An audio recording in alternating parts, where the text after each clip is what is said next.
Hi everyone. I hope this is all. Can you hear me? Can you see me? I think I just solved this issue. And by I mean I think Jordan just solved this issue for me. So if you can let me know, super cool.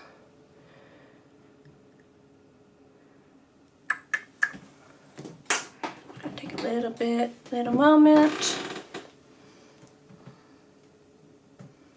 Quick little moment. Hi everyone.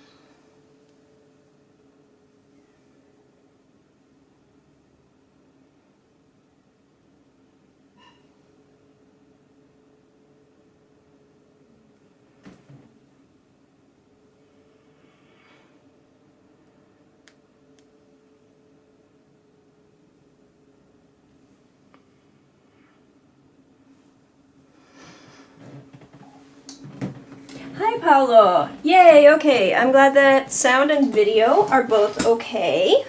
I am just going to, let's see if I can make it through a whole video without doing anything weird to my colors.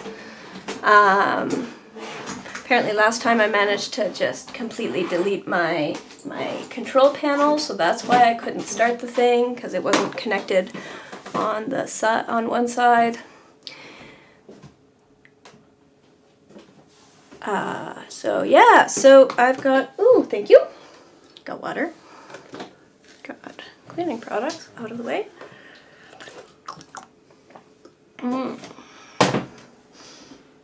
Water. Yay, yeah, colors. So I've got this beautiful sketchbook.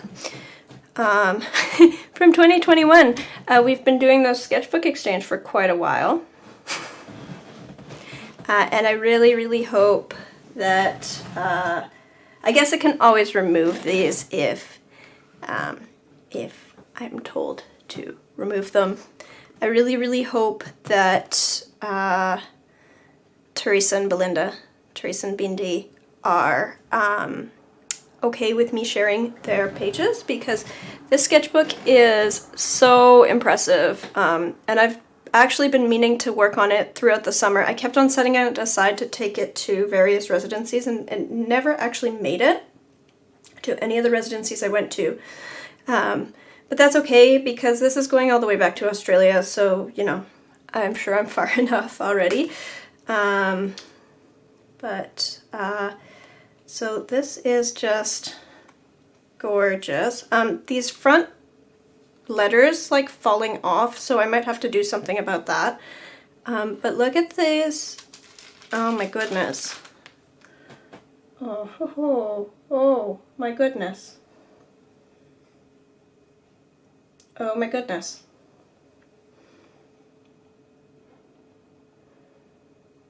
So, you know, nothing like a little bit of an intimidating page here. And then this little map image showing all the places this is going to go. There's a little envelope here with notes. I'll leave that alone. A nice shade of green, yes. She is gorgeous. And then here's Belinda's page. Which again, just amazing work in here. And then Lindsay did actually give me permission to share her pages. So this is Lindsay's pages from all the way on the other end of Canada. And then it's my turn. So it's taken, you know, a couple years to get through 4 people. We'll get there someday. And I decided that I was going to just collect a bunch of things from around my house, and that I'd collected nearby and at residencies, and just sort of do a big page. So this is a little blueberry sprig. So blueberries get these beautiful red shades in the fall, so it is autumn here. So I was thinking I might do one of these somewhere, like here. And then this is a piece of cherry bark. It's actually a European cherry, and it's got some interesting lichen on it. And then I have a wine cap mushroom that I picked in my... So I put mushroom spores. These are edible. So I seeded my front yard under our elm tree with King Stropharia wine cap mushrooms. And so I have this. It's got some interesting shading to it. And these guys are interesting. Oh man, larch, I think. And these are from the Toronto Island. There's an old lighthouse there. And there are some stories about the haunted lighthouse, and right now they have a problem with cormorants that have taken up residence all around, and their poop is very acidic. They poop on the trees, and then the trees die, so it's this haunted old lighthouse that's surrounded by dead larch trees. And so when I was at a residency there, I thought I might do something with that, and that concept, and I brought home a bunch of these branches, and then of course I've had so much going on and so little energy that I've never actually gotten to do anything with them. So yeah, I'm gonna start with something. If there's a specific request about which of these little items we're most interested in, I'm happy to take requests. Otherwise I'm gonna just choose something.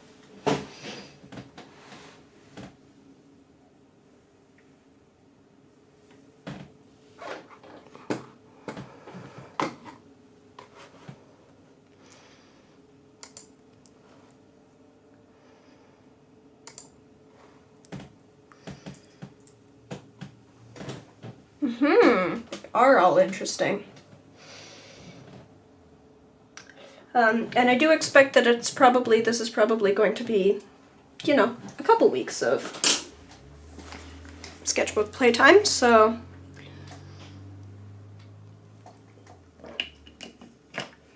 there's no exclusions here. All of these things there's more of outside.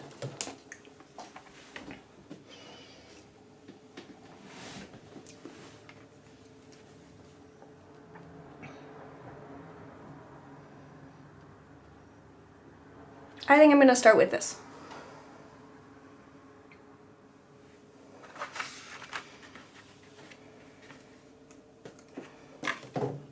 And yeah, so unfortunately the stickers at the front are just, they do not want to stay on, so that is one thing I just need to worry about. Okay, I'm going to throw this out here, and then yeah. Take a little paint tube to hold this up just slightly.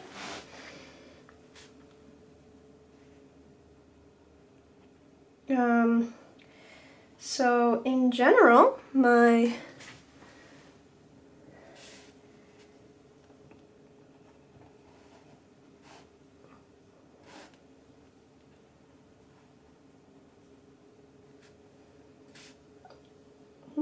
life has been, you know, kind of good. I'm pretty happy with things. But then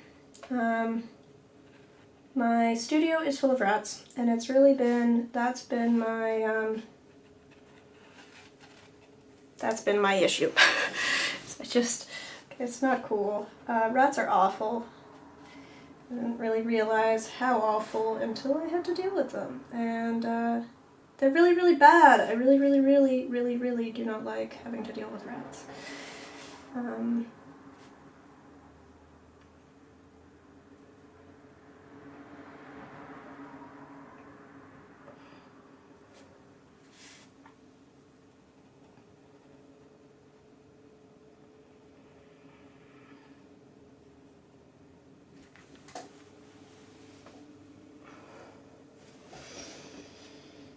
Still not even close, man. It's so bad, and like,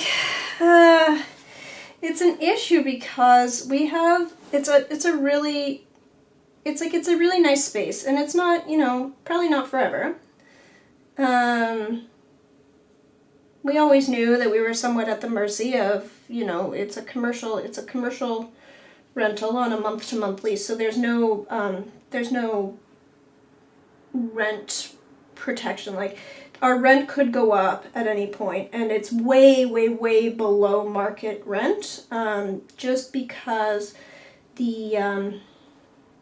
our landlord has an emotional attachment to the building, so he doesn't want to rent it out to, you know, a tech company that'll tear it all up. So he's happy to work with artists who will just live with its quirks. But, you know, there are quirks that we can live with. We can live with a sort of janky heating system and weird spaces and having to go up the stairs. And, I mean, at least for now, there's an accessibility issue for a lot of us that we're a little bit concerned about.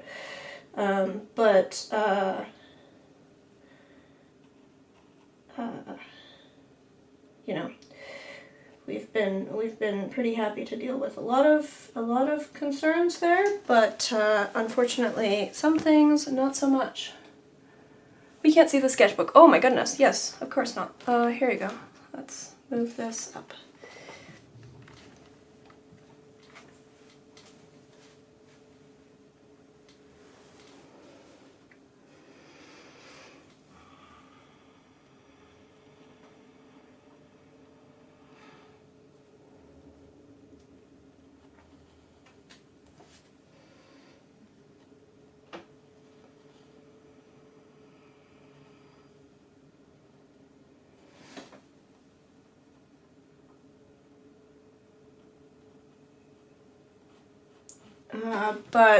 Yeah, no, like the rats, they eat paper. They eat paintbrushes.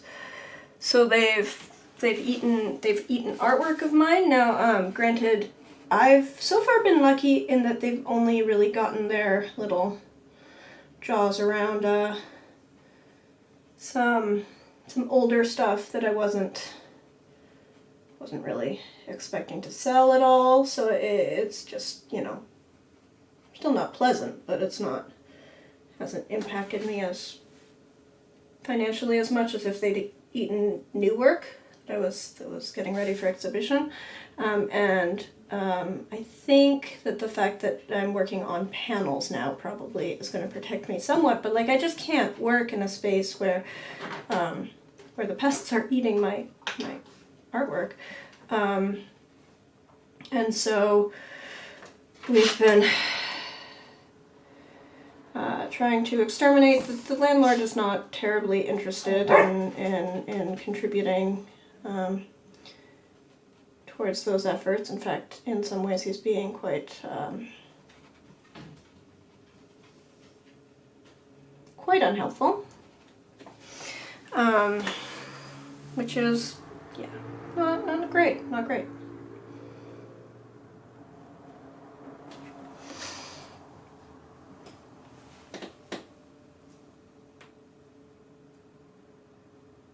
They should eat the cadmium paints. Yeah, I don't have very many cadmium paints. We did set out poison traps today.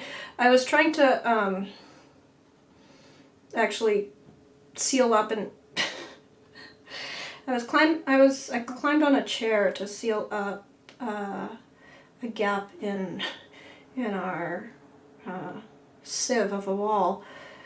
and chair broke underneath me.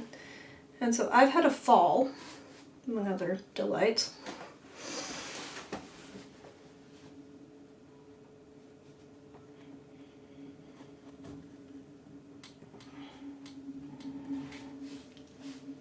Nope. Okay, you know what? What if I just do this, and then over here, and then instead I go up there? Yeah? Do I have a eraser handy?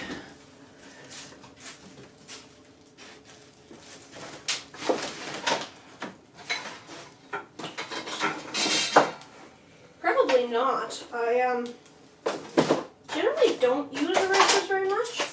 It's just as a personal preference issue of how I like to work. I don't like using erasers.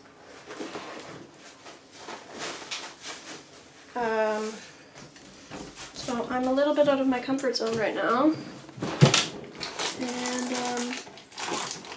And it shows.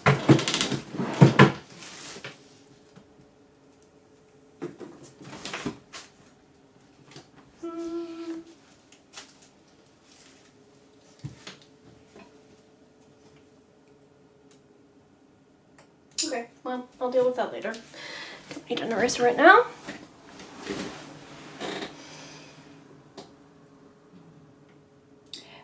Yeah, I did. I wrenched my shoulder. I'm not sure how far out of its socket it actually went. I'm pretty sure it was like at least mildly subluxed and like stuck in a bad position for a bit, but not too terrible. I've got probably gonna have a really fun bruise on my arm, and we'll see whether I can move my left arm tomorrow. But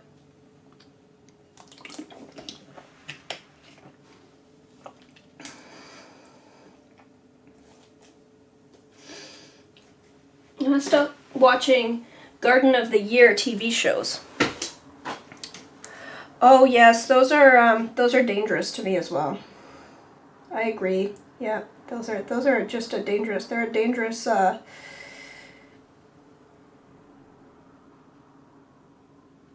Just a dangerous concept, aren't they?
Mainly I just feel sad because people have like 300-meter long gardens with thousands of species and I get so envious.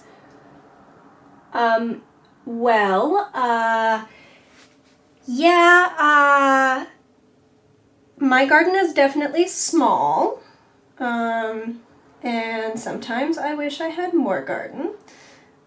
Although I do have a really nice community garden, so that's, well, now it's just now I've moved to an unofficial community garden, so I just have a plot in someone else's backyard, which is great. Very close to home.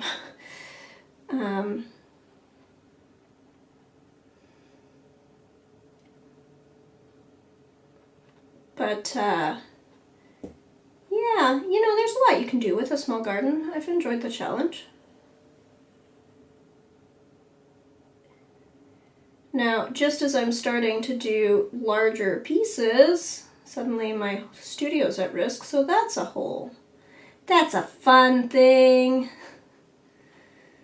That's not fun at all.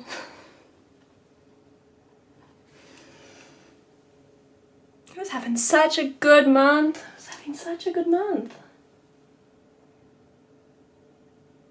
At least my yuzu. I killed another yuzu, I think. I'm not sure. I have like an undead yuzu that I thought I killed last year that came back to life, and it was fine all summer. And then I brought it back inside and it just wilted and died again, and I don't know why they do this.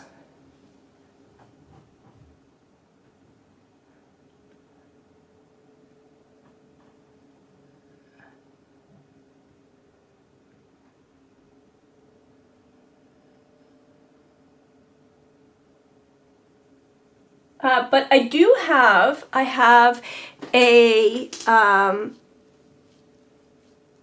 Meyer lemon, which has been bearing fruit, which is really cool because I have Canadian lemons. I've been growing lemons in Canada successfully. I mean, they come inside during the winter, but nonetheless, you know, I'm growing lemons. They're really good lemons. I've had like 4, but still, lemons. And in fact, I need to bring that inside now. It's been threatening to frost for a while. I can usually get away with it, leaving my stuff out a little while longer past the first frost, just due to microclimate. But it's, I really do need to bring my big citrus in now. So I have a Meyer lemon and a macro lime in large containers that are both doing quite well. They survived my terrible houseplant death when I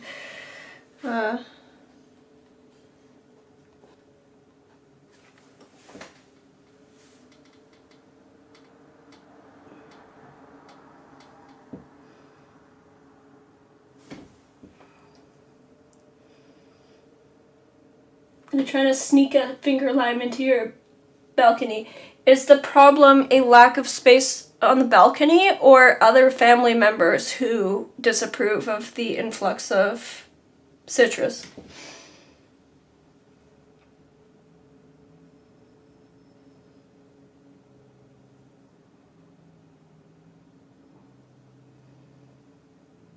My wife wants me to grow a kumquat from seed. Oh, that would be cool.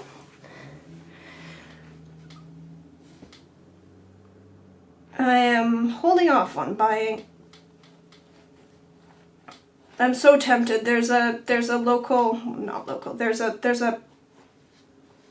plant company I really like a greenhouse in Quebec that does really, that's where I got a lot of my citrus and other tropicals, like the edible tropicals. And they're having a really great fall sale, and I really want to. Oh, it's so tempting to increase my my collection, but I have my finances do not want me to. So alas.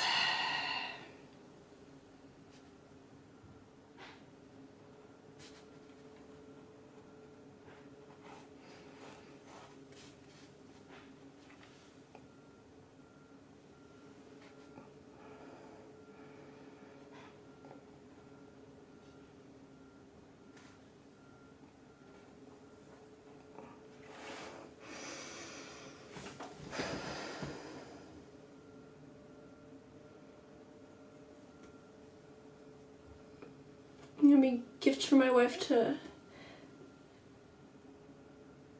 siblings. Oh, okay, yeah, well that's cool.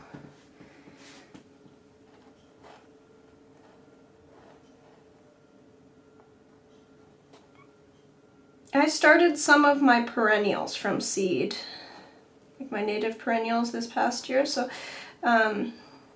it's a real challenge because they take a long while to get established, but I did manage a few. So,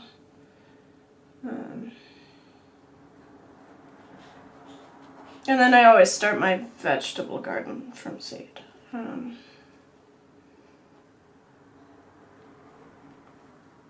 Tomatoes and peppers and annual flowers and stuff. I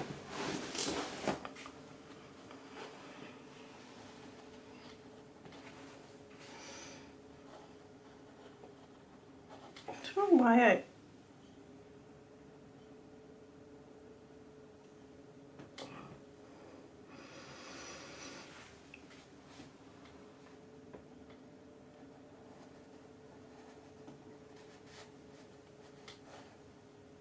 Clearly it's been a while since I've painted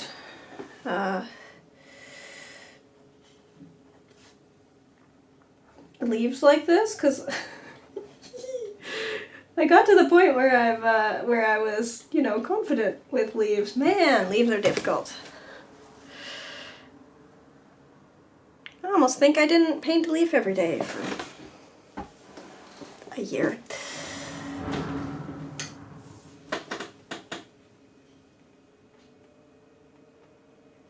Although I'm not really in good terms with some of them. Oh.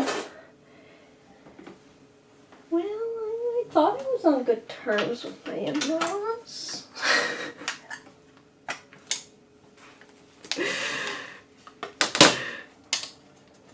I have some questions these days, but...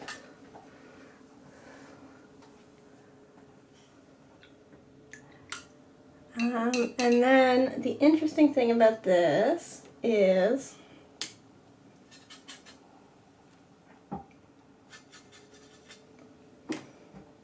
I'm just going to run a layer of green underneath, and I'm going to add in one of these like earthy colors. I'm sorry about my, oops, sorry, I'm off the screen again, aren't I? Here we go.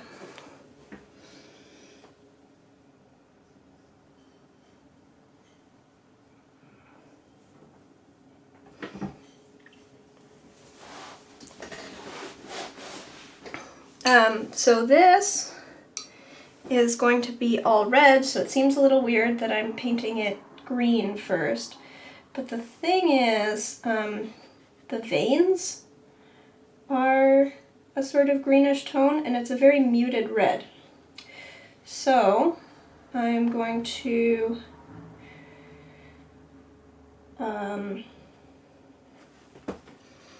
start painting this with this greenish tone, and then I might throw in some reds in places, and then I'll add in the reds after the fact.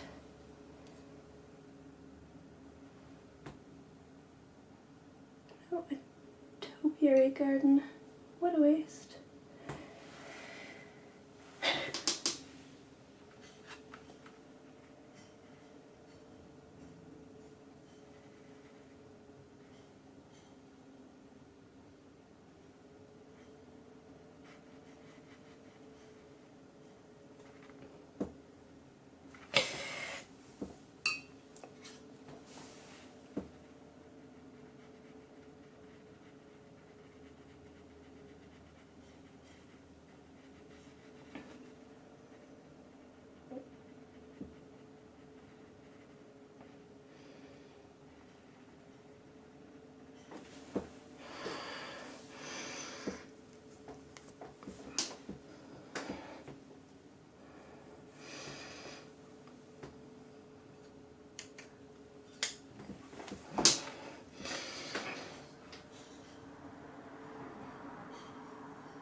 Sorry, let's get this even further up.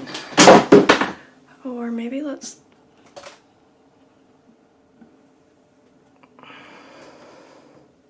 Is that blurry?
Image very clear. Okay, good.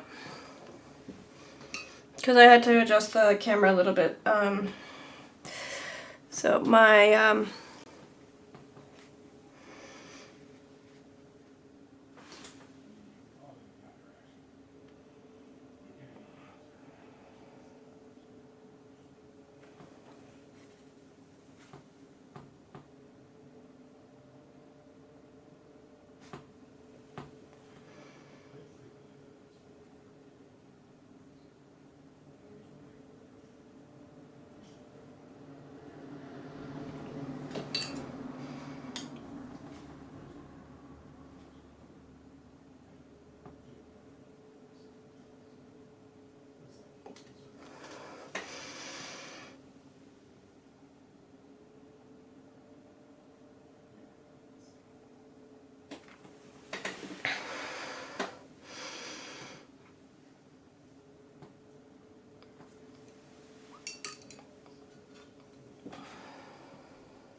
been lurking for a while, just in and out of the room. Hi Stephen, how are you?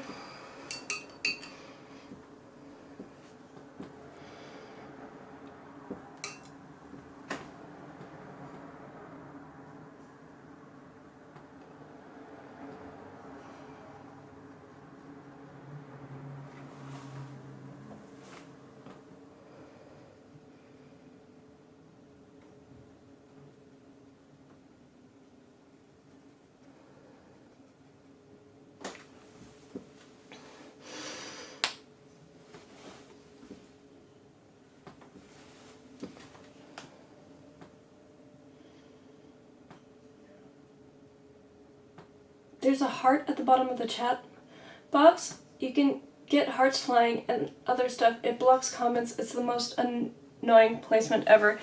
Yep, sorry, that's just there. I can't do anything about it.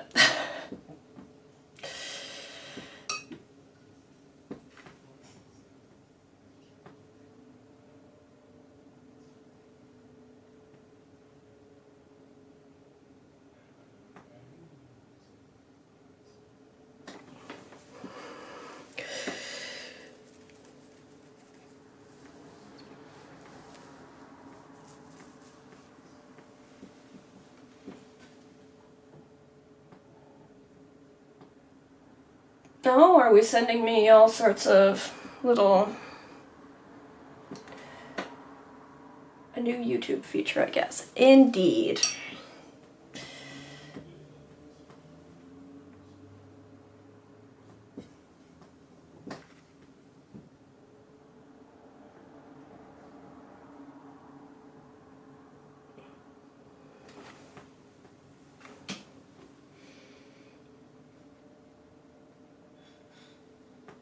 So yeah, other than rats, I'm partway through grant season, and most of the way through grant season, but still grant season.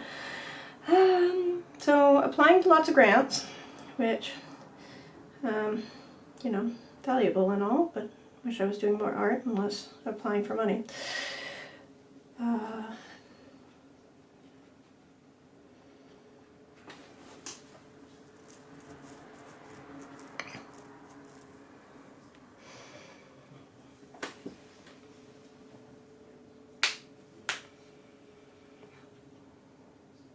Now we have a tropical garden in Manchester. Which is rather weird, I think. There's a, I'm not going to call it a trend, but there are some people who are, there's a, you know, whatever, a little, I don't know, subculture of people trying to grow, you know, improbable things in, for instance, Canada. There's a lot of, like, surprisingly hardy things. So, like, can I grow something that looks like a, yeah, like the tropics? Can I grow that in Canada? With varying levels of success. I certainly, like, some of it I actually find super interesting and hilarious. Like, there are things that you can actually grow. There's a near native passion fruit, maypop, that, you know, is just a zone or two off of surviving in Canada and is native to just south of here. So there's, you know, I've been trying to grow an outdoor passion fruit. I think I may have actually succeeded this year, although oddly I've put it in a colder, less protected location than in past years, but it's certainly, it really did take off this year, so I'm pretty sure it did root, which is what it needs. Like, it needs to have really strong roots to survive the winter, because it does die back, but then it comes back from the roots. So we'll see. We'll see if I've got native passion fruit next year. Oh, my passion fruit is growing like a plague, they are. Yes. Well, I mean, just the tropical passion fruit, not so much. I like it. I mean, I've tried that as well, but not. It wouldn't survive outside here. However, inside is fine.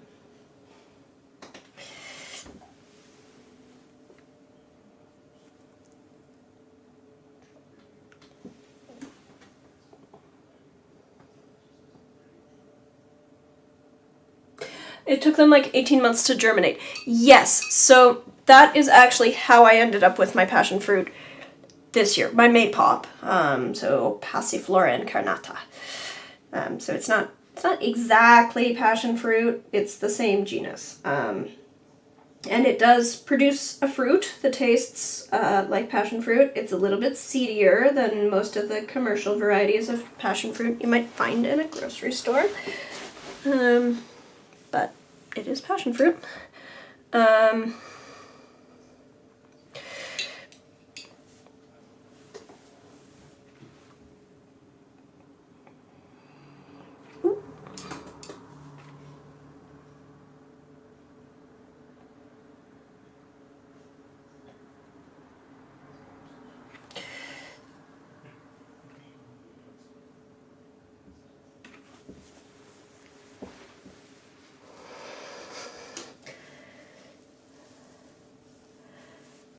The leaves and the tendrils do make me think it's a passion fruit. Anyway, so I had gotten, there's a Northern Maypop Improvement Project run by the Experimental Seed Network, where they're trying to breed a hardier strain of Maypop so that to, like, deliberately to to grow it just outside of its, you know, normal zone, shall we say.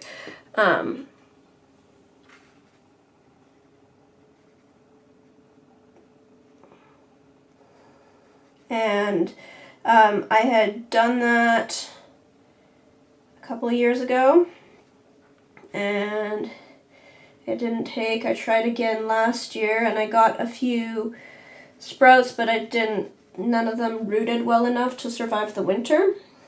And then this year, I had reused some soil, and so I got passion fruit, or, you know, maypop sprouts, because sometimes they just take a very, very long time to sprout. And apparently that is just a thing about the passion fruit genus, is unless the seed is extremely fresh and ripe and like drops straight from the tree, or vine rather, it will just, it can take a really long time to germinate. But it will eventually. So, yeah, that's apparently a normal thing. Anyway, I ended up germinating it, you know, in a pot that was meant for something else. But then decided, okay, well, I'll plant it out, because I was trying to grow these things earlier, and it just took right off this year. So hopefully, it's grown up a trellis. It's like halfway. It's like 8 feet up in the air. So hopefully, it has rooted enough that with a little bit of protection, I can get it to overwinter. So that's actually my project for this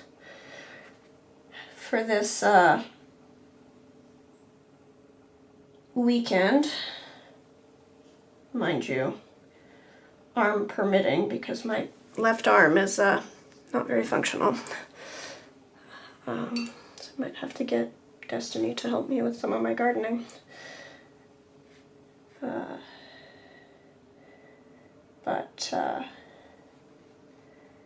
if the weather permits, I will, if the weather and my arm permit, I will, yeah, that's what I'll be doing, is putting down leaf mulch, cleaning up the garden. I do have some fall crops, so I might put down some winter protection and see how much I can overwinter in terms of like actual having productive growing space. So that's something that I've wanted to experiment with and haven't really very much. And I also need to plant garlic. So that's my other thing. So just garlic planting week-ish. Oh, Ember. Buddy. Got a little Ember buddy on the other side of the door here, just huffing at me. So I have to plant something like succulent, which made me really mad because she also did the same thing with an arm. Oh, yeah, no, with me it was definitely all me. My husband is not planting anything in my pots. It's just me not having the patience and then reusing soil and then, yeah.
Who is this? Sorry, I've got a call. Hello? Good, how are you?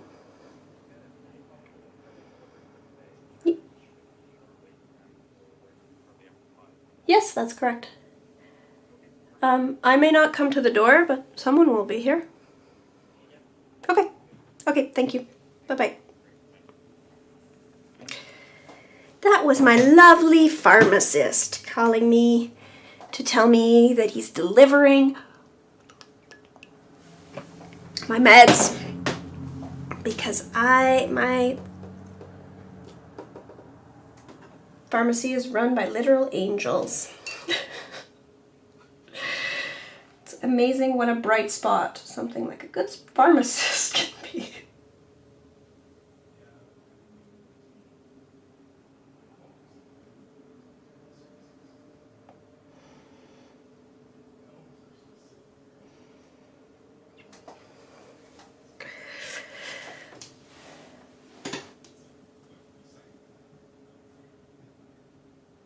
Arms I had collected in the wild. Ooh, wow. Nice.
Oh.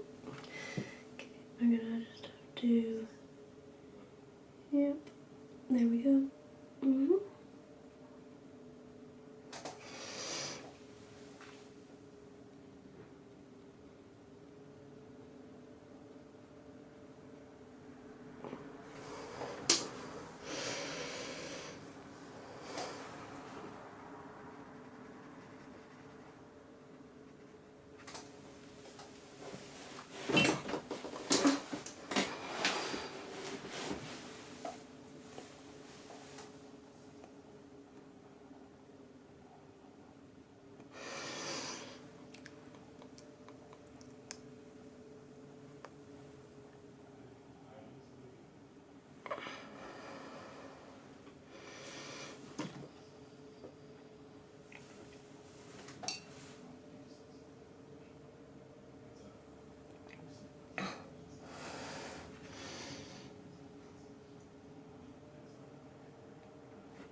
No, no, no, no, no, no, no, let's not do any bleeding here.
You make painting look so easy.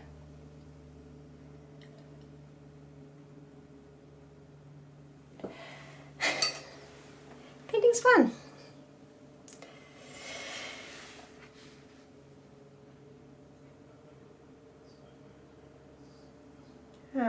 Also, cameras don't catch, you know, whatever thoughts are or freaking out is happening into my brain. Doesn't mean it's not there, just that you don't see it on camera.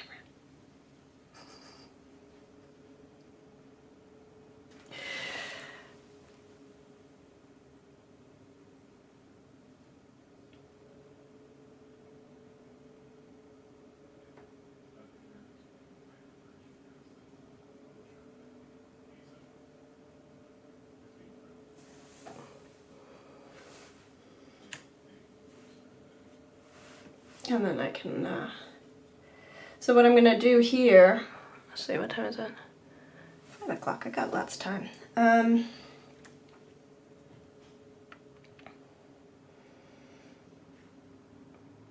Is then I'm just gonna put in, like I'm gonna paint in the, in between the, oh boy.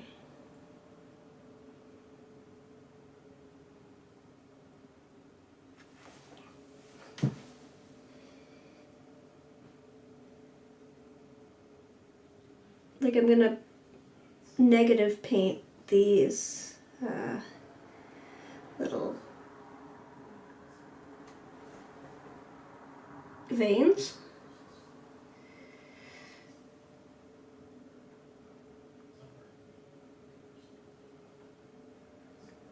The neat thing is you don't have to be super duper exact. Like if you just, if they touch and you break it and whatever, it's fine.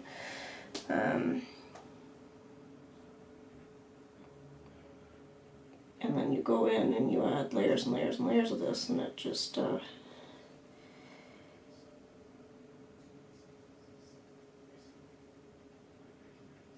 you can create these veins.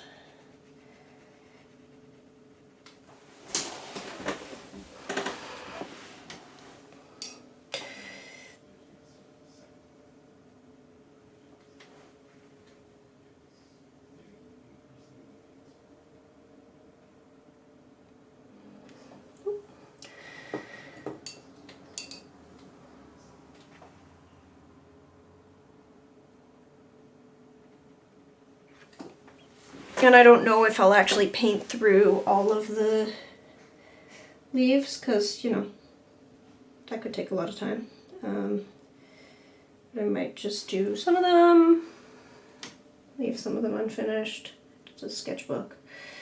See?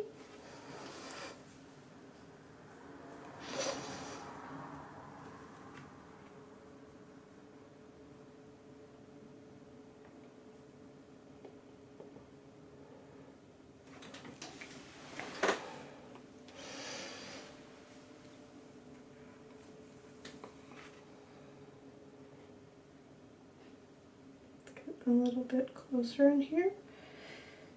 A bit closer in there, yeah.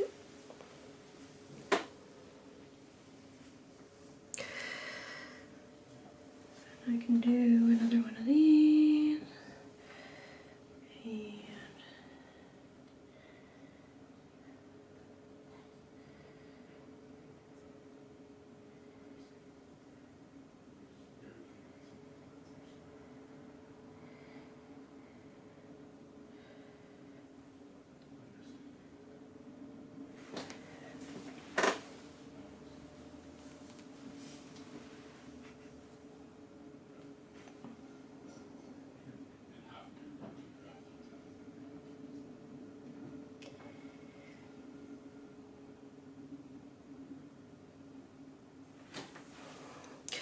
And there's a lot of things that I used to worry about a lot when painting.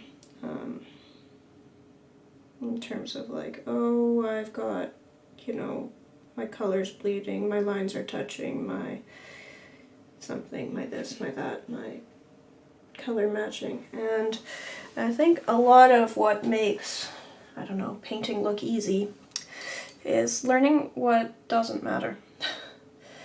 So it's not that, you know, my colors do bleed. I do have all sorts of really messy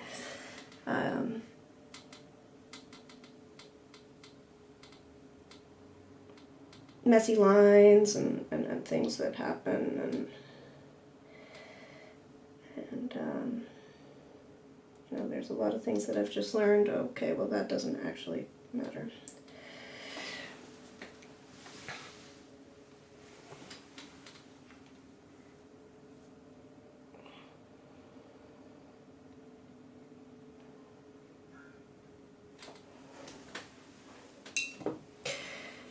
I can just throw in a little bit of blue in here.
So I can hear my lines are absolutely bleeding.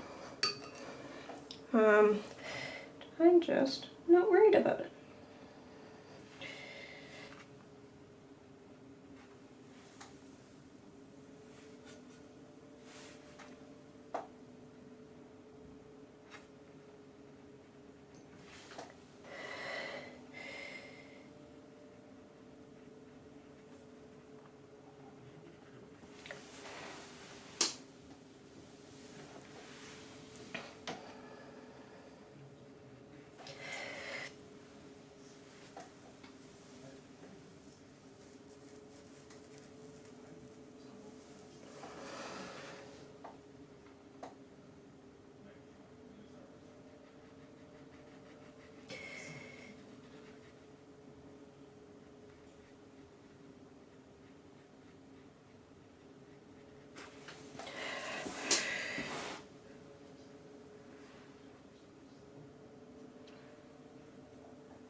I'll go back to that and tighten that up in a bit, but I can do this one. And again, a lot of this is just learning what doesn't matter.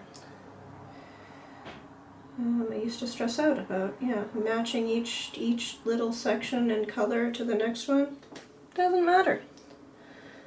In fact, it looks better if it doesn't. So I just pick up fresh color and adjust as I go.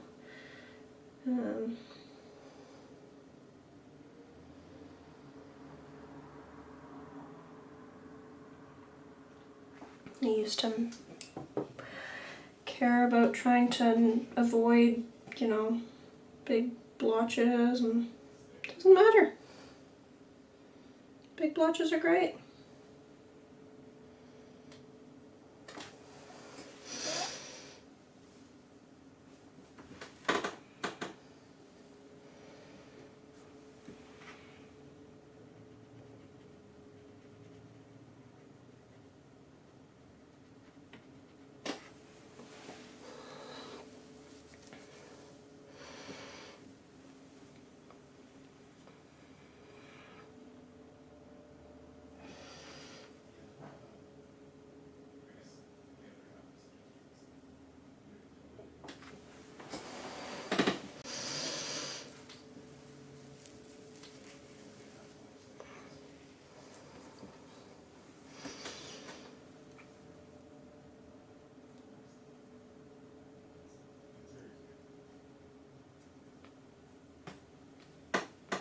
I did that in a cabbage painting I made and initially hated.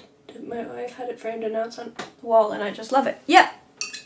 Yeah, so a lot of it is like, you know, when paint doesn't do what we're expecting it to, I think the automatic reaction is like, no, that's not what I meant to do, and to freak out. But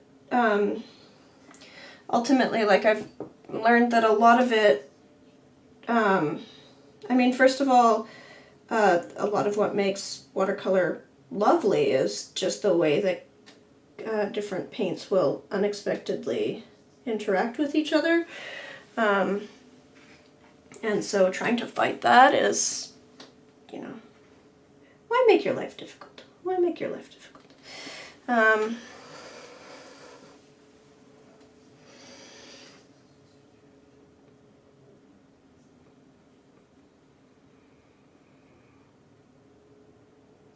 But then also,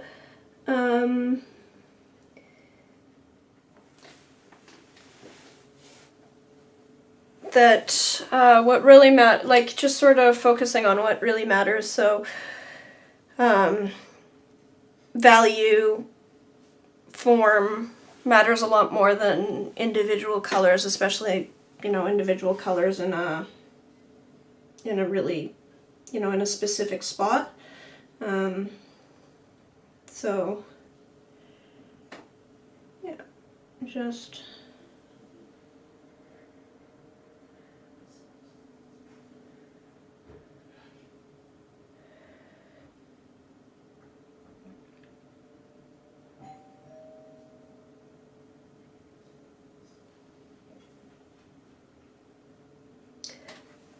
Destiny?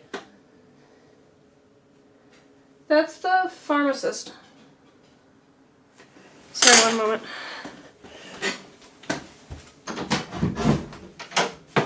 Destiny, can you get that? That's the pharmacist dropping off the meds. Okay.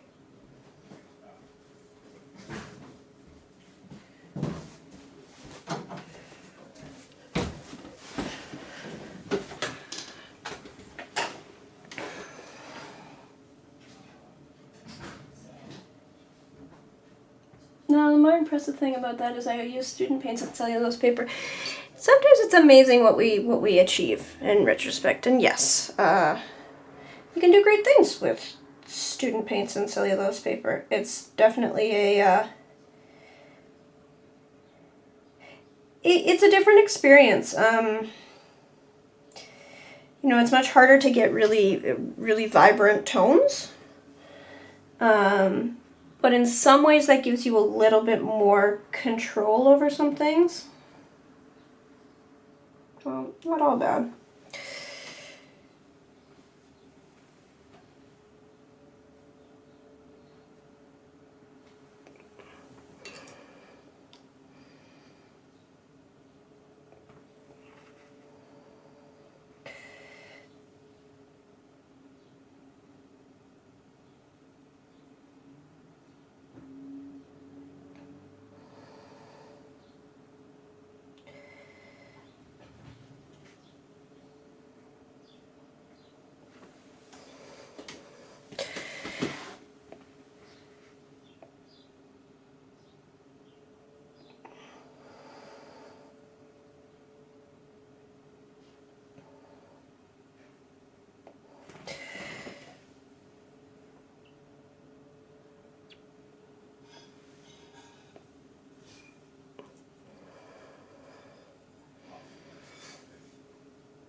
I'm super interested to see this cabbage painting now.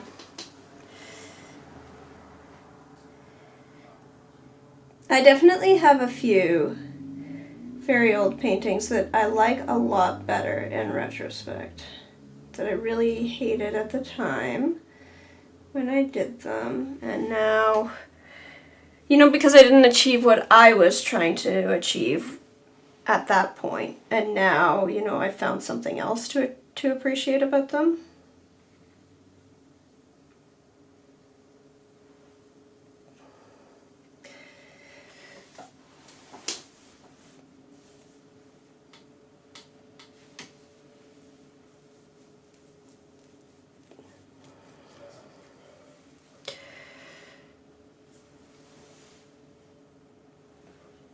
Let's see.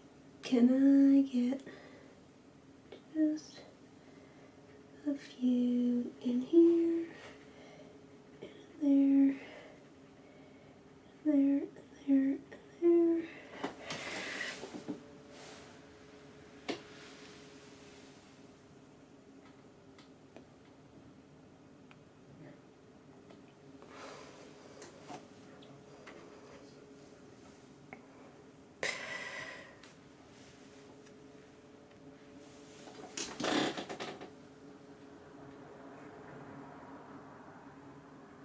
I'll send you a pic. I do want to see a pic.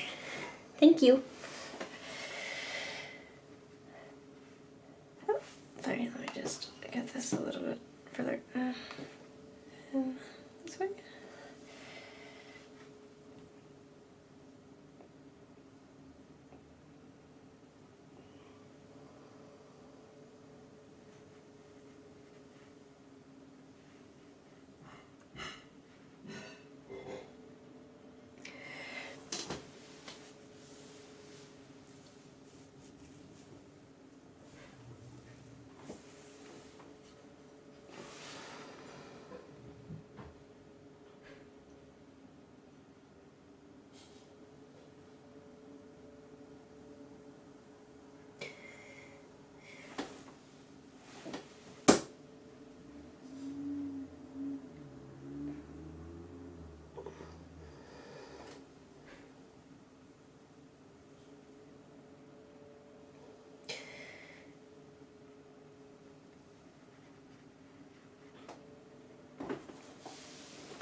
Okay, these colors are getting a little wild, but that's fine.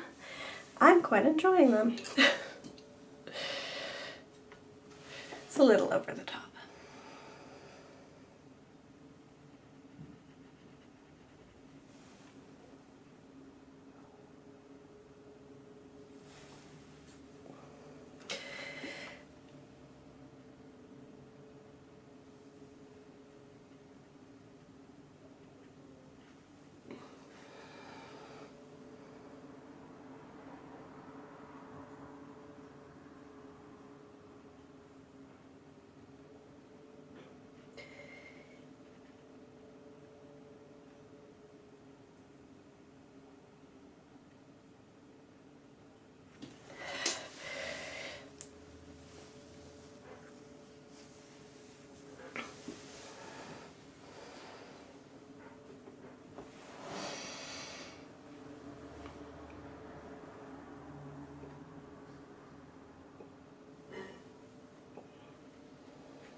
Anyone want to hear a gross fact about rats? You probably don't, especially if you're gonna go to bed soon.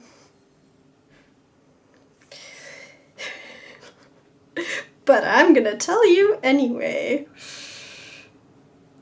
So apparently, rats, after their heart is stopped by an electric shock, they can restart their heart.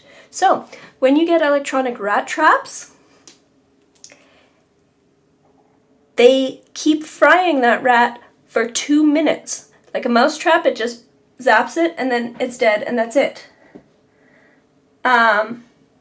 But a rat trap, like the electronic ones that zap them, they keep zapping for 2 minutes because if they just quickly zap the thing, then it'll restart its heart.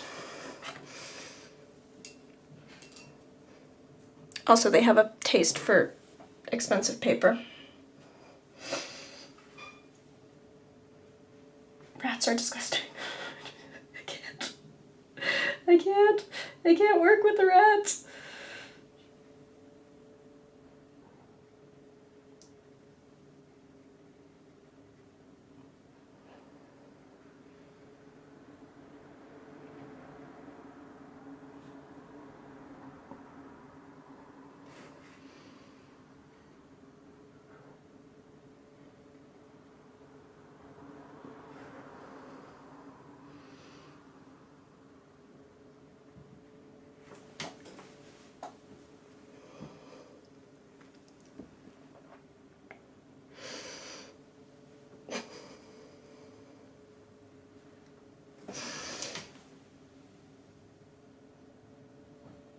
Rats don't faze me that much. That's because you don't have to work in a studio that's full of them.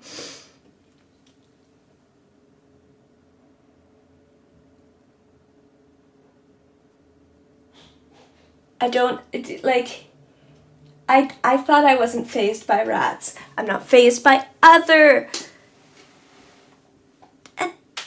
rodents. Mice.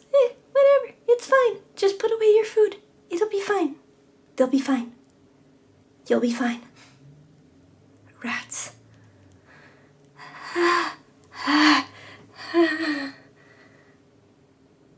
They're so destructive. They're so destructive. And they teach, like, you know, in the abstract, it's charming. Like, oh, they teach each other tricks. And they use their own, like, waste as, like, guideposts. So they'll, like, know where the other rats went. And they'll follow each other around. Oh, isn't that cute? They're, like, they have a whole society. They'll help each other out. They eat my artwork. They eat my paintbrushes. Poor rats. Yeah. I mean, to be honest, there's really no, like, I would rather fry them than most of the other alternatives. Like, glue traps are awful. Not gonna use glue traps. Poison is pretty bad. It tends to be pretty slow working, and so they have a sort of unpleasant long while where they're not quite dead.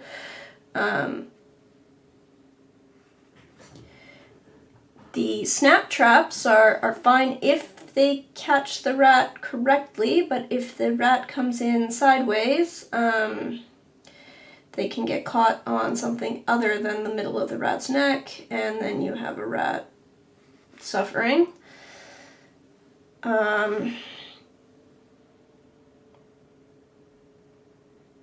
You can't really function with rats. Like, they're not a, like, oh, you can just coexist with them, or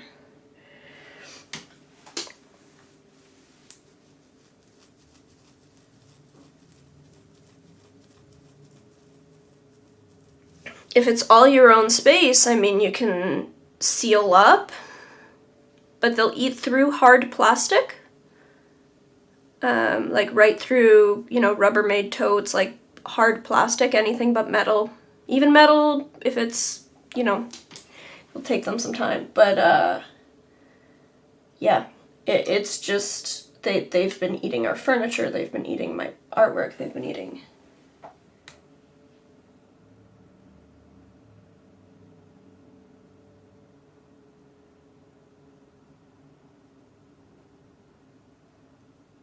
Lauren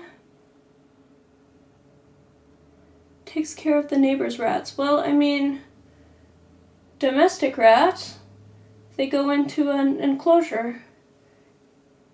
Can you explain the X and O? What XO? What X and O?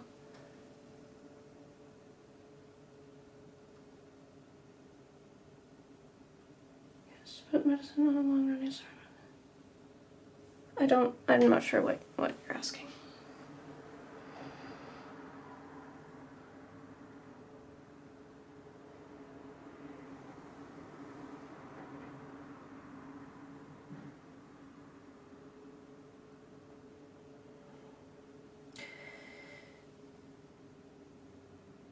Listen, domestic rats are cute. They're smart creatures. It's just, you can't.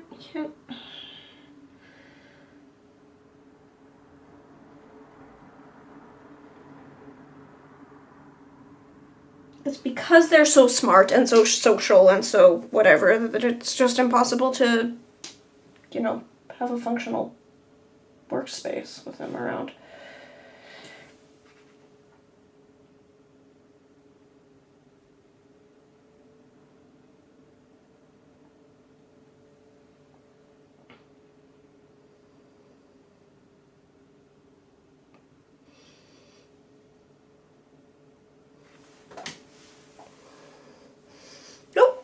I appear to have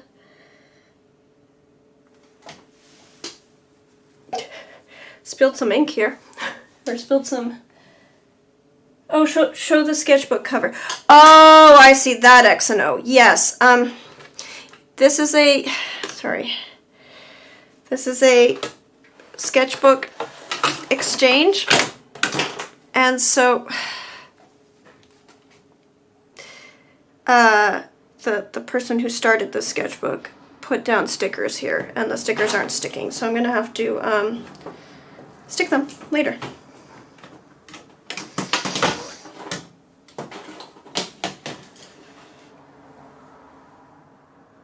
Having them in the studio sounds unpleasant. Yeah, it really, like, we had... The problem started last year, and then we thought it had cleared, and it turns out that, well, first of all, we didn't realize the extent of it. Like, our landlord did not tell us when the problem first started, which is part of the real frustration here, is that this all could have been dealt with much less cruelty and heartache if we had just cleaned up the building and, you know, hired an exterminator last October. But we didn't even know that there was a rat problem last October. We only found out, like, in late winter, early spring, in, like, March or so, once they got into the studio. Then, after a couple weeks of fighting rats in the studio, I contacted the landlord, and he said, oh yes, I've been fighting them for weeks. So I thought it had been since, you know, maybe February, January, and only now, speaking to some of the other tenants, it's like, oh no, before the landlord even had to deal with them personally, one of the other tenants was dealing with them. Like, and he didn't communicate this to anyone. He still hasn't communicated it to some of the tenants, which apparently now has become my responsibility. Like, for some reason, I'm on talking to the tenants. It's not my building.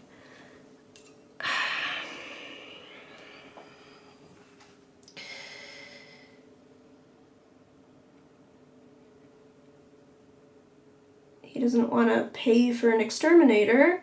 So we were going to pay for an exterminator, and then, I don't know, he arranged something with one of the other tenants who went and got some traps. It just seems like we're just delaying this even further.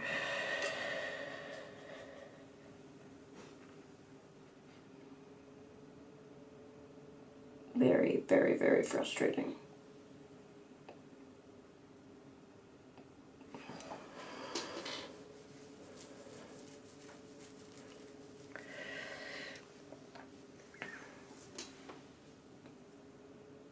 Okay, bye.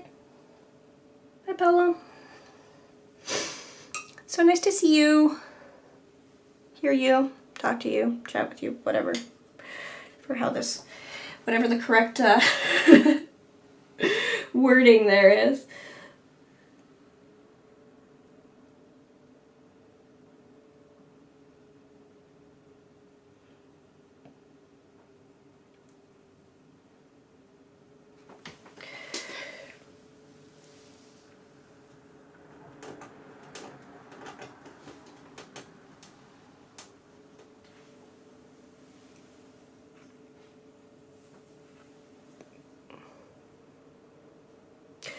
Anyway, it's incredibly frustrating, and if there were other options, like remotely comparable studio-wise, we'd just jump ship, because dealing with this landlord and this rat issue is just trouble. But unfortunately, my studio was extremely affordable when I first rented it 8 years ago. And the market has since exploded through the roof. Rents have tripled, and our rent has, you know, it's gone up like 10%. There's nothing even comparable. It's like, to get any space that's sort of comparable. We're looking at easily twice, probably triple the price. And then at that point, that would still be with another, like likely an absentee landlord. This one at least lives in the building. Most of the cheapest rentals probably have their own vermin issues, including maybe rats. So it's just, you know, what are you trading for?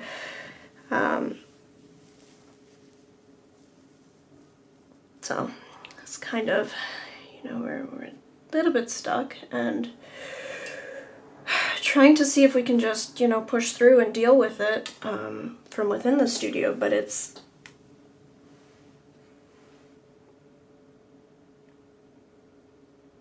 you know, one thing to pay for an exterminator for the building, which feels ridiculous, but okay, fine, we can do that.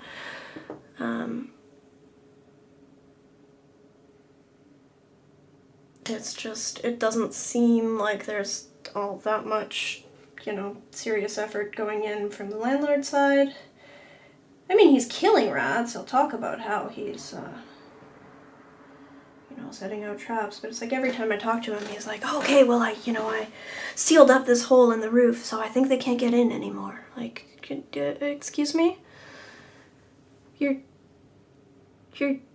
building is, might as well be made of, you know, netting. It's all holes. I'm sure they can get in and out. And also, like, would have appreciated a heads up last year. Would have appreciated him giving a heads up to other tenants this year. And instead, yeah, it's just not fun. Not great.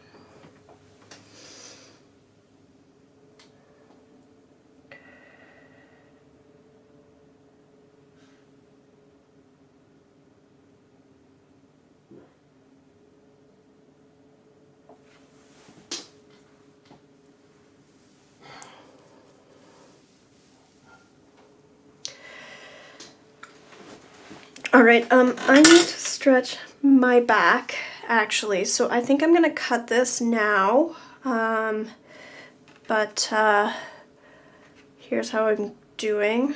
I'll probably pick a little at this over the next few days, and then once I get more done, then I'll work across this page and do some other stuff.